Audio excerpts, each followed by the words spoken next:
नमस्कार विद्यार्थी मित्रांनो, वसंतदादा पाटील ज्युनियर कॉलेज रहमतपूर इयत्ता 12वी भूगोल विषयाच्या यूट्यूब व्हिडिओ मार्गदर्शनामध्ये मी आपले हार्दिक स्वागत करतो। पाठीमागील व्हिडिओमध्ये आपण प्रकरण 3 मधील मानवी वस्ती म्हणजे काय, मानवी वस्तीवर परिणाम करणारे घटक कोणते आहेत, मानवी वस्तीचे विविध प्रकार इत्यादी बाबत माहिती घेतली। या व्हिडिओमध्ये आपण मानवी वस्त्यांचे आकृतिबंध, मानवी वस्ती त्याच्या भूमी उपयोजनाचे वर्गीकरण, यामध्ये ग्रामीण भूमी उपयोजन, नागरी भूमी उपयोजन आणि शेवटी ग्रामीण नागरी जाहर क्षेत्र व उपनगरे या संकल्पनांची माहिती घेणार आहोत। सर्वात प्रथम आपण मानवी वस्त्यांचे आकृतिबंध याविषयी माहिती मिळवूयात। पाठीमागील व्हिडिओमध्ये आपण मानवी वस्त्यांचे प्रकार पाहत असताना विशेषतः केंद्रित वस्ती तिचा विकास होत असताना तिला विशिष्ट असा आकार प्राप्त होत असतो। मग या केंद्रित वस्तीचा आकार आणि तिचा बाह्यविस्तार यामुळे जे प्रारूप तयार होते त्यास आकृतिबंध असे म्हटले जाते। थोडक्यात आपण आकृतिबंधाची व्याख्या करीत असताना वसाहतीचा आकार व बाह्यविस्तार यामुळे वसाहतीचे जे प्रारूप तयार होते त्यास वसाहतीचा आकृतिबंध असे म्हणतात, अशी आपणास व्याख्या करता येईल। यानंतर आपण मानवी वस्त्यांच्या आकृतिबंधाचे प्रकार पाहूयात। यामध्ये पहिला आहे रेषीय वस्ती, दुसरा आयताकृती वस्ती, तिसरा त्रिकोणी वस्ती, चौथा वर्तुळाकार वस्ती, पाचवा केंद्रोत्सारी वस्ती, सहावा आकारहीन वस्ती। त्या वसाहतीच्या बाह्य स्वरूपावरून जे प्रारूप तयार होते त्यावरून आकृतिबंधाचे एकंदरीत वरीलप्रमाणे 6 प्रकार केले जातात। यापैकी आता आपण पहिला रेषीय वस्ती याची माहिती घेऊयात। सोबत दिलेल्या आकृतीचे निरीक्षण केले असता तुमच्या सहज लक्षात येईल की या ठिकाणी असलेल्या चित्रामध्ये एका रस्त्याच्या महामार्गाच्या दोन्ही बाजूने वसाहतीची वाढ झालेली आहे आणि साहजिकच त्याला एका रेषीय वस्तीचे स्वरूप प्राप्त झालेले आहे। यावरून आपल्याला रेषीय वस्तीचे काही वैशिष्ट्ये सांगता येतील। यामध्ये पहिला आहे एखाद्या रस्त्यालगत किंवा रेल्वे लाईन किंवा नदी कालव्याला लागून आढळतात। दुसरं वैशिष्ट्य सांगता येईल एका रेषेत असतात किंवा मुख्य रस्त्याच्या किंवा नदीच्या आकाराप्रमाणे पसरत जातात। यानंतर आपण मानवी वस्त्यांच्या आकृतिबंधाचा दुसरा प्रकार आयताकृती वस्ती याची माहिती घेऊयात। सोबतच्या या चित्राचे आकृतिबंधाचे निरीक्षण केले असता तुमच्या लक्षात येईल की या ठिकाणी ज्या वसाहती आहेत त्या साधारणपणे आयताकृती विकसित झालेल्या आहेत। विशेषतः ज्या वसाहतीतील रस्ते एकमेकांना काटकोनात छेदतात अशा ठिकाणी आयताकृती वस्ती तयार होत असते। यावरून आपल्याला आयताकृती वस्तीचे काही वैशिष्ट्ये सांगता येतील। त्यामध्ये पहिला आहे घरे ओळीत आणि सरळ रेषेत असतात, दुसरं अशा ओळी एकमेकांना समांतर असतात, तिसरं आधुनिक काळात नियोजित शहरे वसवताना अशा आकाराचा विचार केला जातो। उदाहरणार्थ पंजाब आणि हरियाणा या राज्यांची राजधानी चंदीगड हे अतिशय सुनियोजित असं शहर असल्यामुळं या ठिकाणी आयताकृती वस्ती विकसित झालेली तुम्हाला पाहायला मिळेल। यानंतर तिसरा प्रकार आहे त्रिकोणी वस्ती। समोर असलेल्या आकृतिबंधाचे निरीक्षण केले असता तुमच्या लक्षात येईल की या ठिकाणी ज्या ठिकाणी 2 जलाशय एकत्र येतात त्यांच्या मध्यवर्ती भागात त्रिकोणाकृती वस्ती विकसित झालेली आहे। त्याचप्रमाणे ज्या ठिकाणी 2 रस्ते एकत्र येतात अशाही ठिकाणी ही त्रिकोणाकृती वस्ती विकसित होत असते। त्रिकोणी वस्तीचे आपल्याला काही वैशिष्ट्ये सांगता येतील। पहिला आहे 2 नद्यांच्या किंवा रस्त्यांच्या संगमावर किंवा समुद्राकाठी अशा वस्त्या आढळतात। दुसरं वैशिष्ट्य आहे प्राकृतिक किंवा सामाजिक कारणामुळे अशा वस्त्यांची वाढ तिन्ही बाजूनी होत असते। पुढं चौथा आकृतिबंध आहे वर्तुळाकार वस्ती। समोरच्या आकृतिबंधाचे निरीक्षण केले असता तुमच्या लक्षात येईल की या वसाहतीच्या मध्यवर्ती ठिकाणी एक जलाशय आहे आणि या जलाशयाच्या चारी बाजूनी वस्ती विकसित झालेली आहे आणि तिला साधारणपणे वर्तुळाकार स्वरूप प्राप्त झालेले आहे। यावरून आपल्याला वर्तुळाकार वस्तीची काही वैशिष्ट्ये सांगता येतील। पहिलं वैशिष्ट्य आहे एखाद्या सरोवराच्या किंवा तळ्याच्या आजूबाजूला वस्त्या आकार घेत असतात। दुसरं पाण्याच्या उपलब्धतेमुळे घरे जवळजवळ असतात। त्यानंतर मानवी वस्त्यांच्या आकृतिबंधातील चौथा प्रकार आहे केंद्रोत्सारी वस्ती। ज्यावेळेला एखाद्या वसाहतीचा विकास मध्यवर्ती असलेल्या केंद्राच्या सभोवताली होत असतो त्या ठिकाणी केंद्रोत्सारी वस्ती विकसित होत असते। आपल्याला या वस्तीची पुढीलप्रमाणे वैशिष्ट्ये सांगता येतील। एका केंद्राच्या भोवती वस्त्यांचा विकास होत असतो। दुसरा आहे हा केंद्रबिंदू वस्त्यांच्या विकासातील महत्त्वपूर्ण भाग असतो. त्यानंतर मानवी वस्त्यांच्या आकृतिबंधातील 6वा प्रकार आहे आकारहीन वस्ती. या अगोदर आपण पाहिलं की रेषीय वस्ती, केंद्रोत्सारी वस्ती, आयताकृती वस्ती, वर्तुळाकार वस्ती अशा वेगवेगळ्या आकृतिबंधाचे आपण प्रकार पाहिले. परंतु काही वेळेला एखाद्या शहराची वाढ अशा पद्धतीने होते की तिला कोणत्याही स्वरूपाचा आकार राहत नाही. अशी वस्ती आकारहीन वस्ती म्हणून ओळखली जाते. या वस्तीची आपल्याला पुढीलप्रमाणे वैशिष्ट्ये सांगता येतील.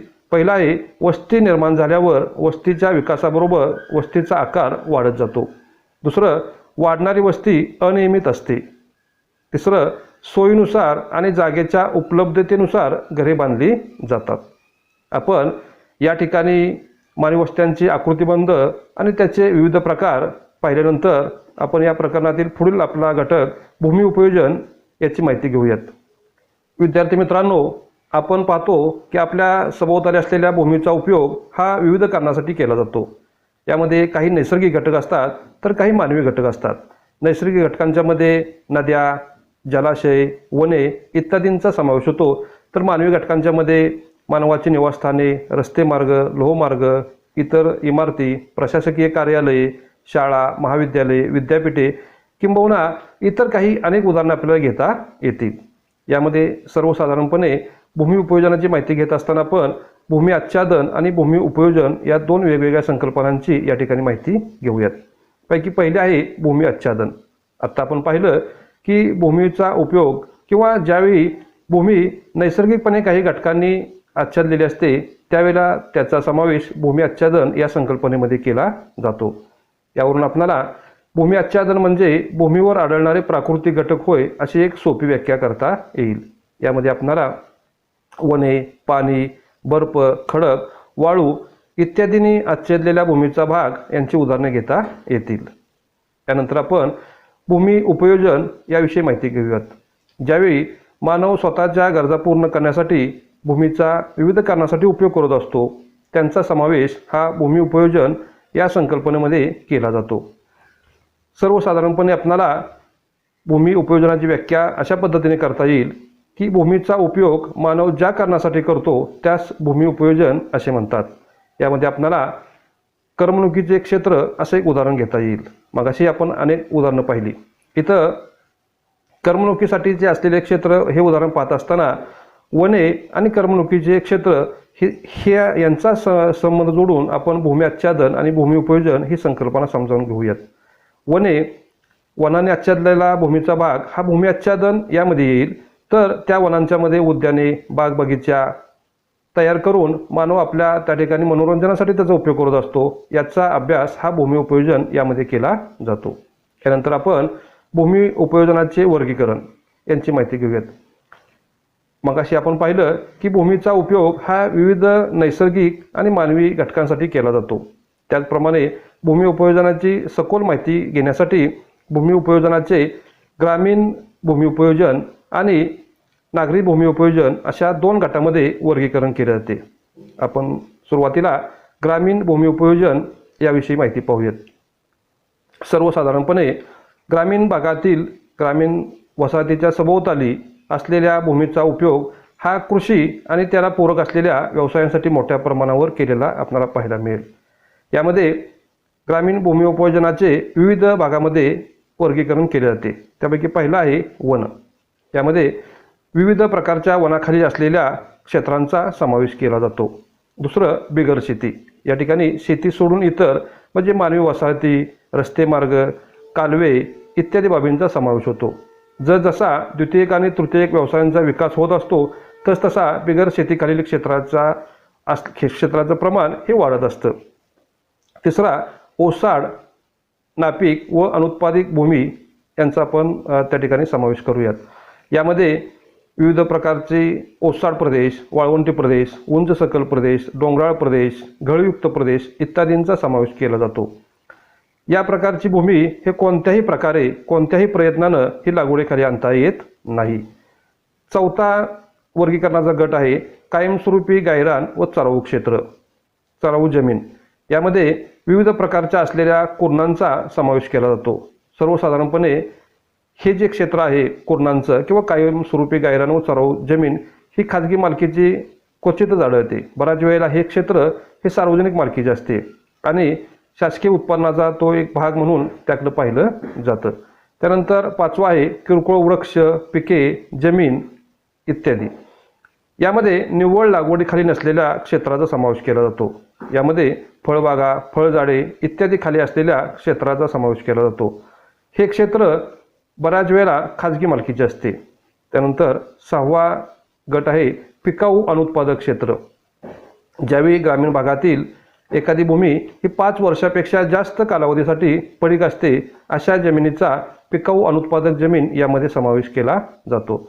मात्र कोणत्याही क्षणी ही जमीन तिची योग्य मशागत करून तिला भर घालून ती पिकाखाली आणता येऊ शकते. यानंतर 6वा आहे चालू पड जमीन. ज्यावेळी एखादी जमीन ही 1 वर्षापेक्षा कमी कालावधीसाठी पडीक असते अशा क्षेत्राचा चालू पड जमीनमध्ये समावेश होतो. बऱ्याच वेळा शेतकरी आपल्या जमिनीची पोषण क्षमता टिकून राहावी, उत्पादन क्षमता वाढावी यासाठी वर्षातील काही दिवस आपली जमीन पडून ठेवतात. अशा क्षेत्राचा समावेश चालू पड जमीन यामध्ये केला जातो. वर्षातील एखादा हंगाम जमीन पडून ठेवल्यामुळं जमिनीची पोषण क्षमता टिकून राहते आणि पुढच्या उत्पादनामध्ये पिकाच्या उत्पादनामध्ये वाढ झालेली आपल्याला पाहायला मिळते. नंतर 8वा गट आहे चालू पडशिवाय पड जमीन. ज्यावेळी एखादी जमीन, एखादी भूमी ही 1 ते 5 वर्षासाठी पडून असते या दरम्यानच्या कालावधीमध्ये त्याचा समावेश चालू पडशिवाय पड जमीन यामध्ये केला जातो. परंतु कोणत्याही परिस्थितीत एखादी लागवडीयोग्य जमीन जर 5 वर्षापेक्षा जास्त कालावधीत पडीक राहिली तर अशा जमिनीचा हा लागवडीयोग्य पडीक क्षेत्र यामध्ये समावेश केला जातो. यानंतर शेवटचा घटक आहे निव्वळ लागवडीखालील क्षेत्र.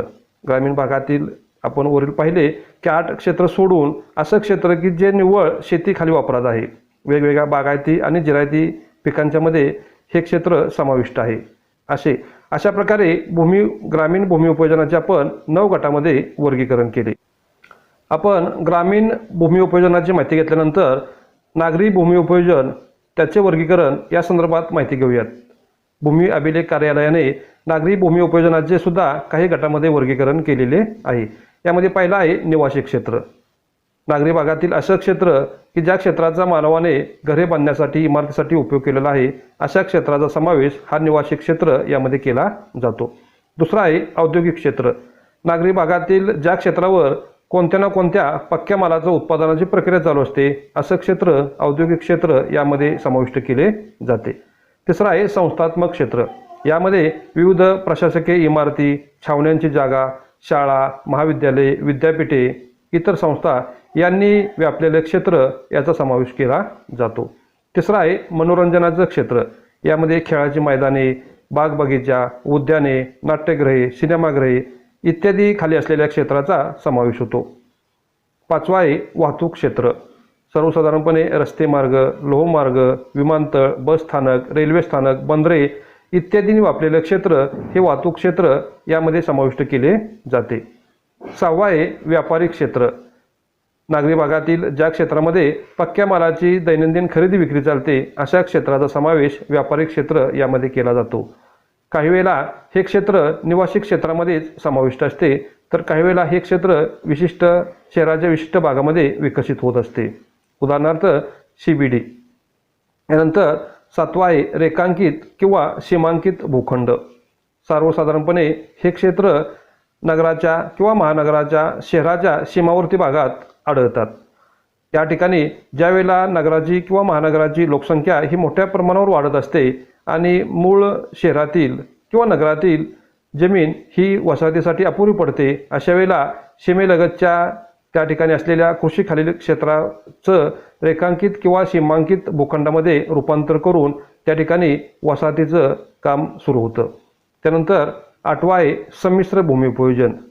काही वेळेला काही ठिकाणी वेगवेगळ्या प्रकारचं कार्य एकाच ठिकाणी चालतात. शहरामधील अशा ठिकाणी निवास, व्यवसाय, उद्योग, दुकाने, त्यानंतर दवाखाने इत्यादी ठिकाणे इत्यादी कार्ये एकाच ठिकाणी चाललेली आपल्याला पाहायला मिळतात. असं क्षेत्र संमिश्र भूमी उपयोजन म्हणून ओळखलं जातं. आपण नागरी भूमी उपयोजन आणि त्याचं वर्गीकरण यांची माहिती घेतल्यानंतर पुढचा घटक आहे ग्रामीण नागरी झालेलं क्षेत्र व उपनगरे या संकल्पनांची माहिती करून घेऊयात। यापैकी सुरुवातीला ग्रामीण नागरी झालेलं क्षेत्र याविषयी माहिती मिळवूयात। एखादा नागरी प्रदेश आणि त्यालगतचा ग्रामीण प्रदेश या दरम्यानचा जो भाग आहे तो भाग ग्रामीण नागरी झालेलं क्षेत्र यामध्ये समाविष्ट होतो।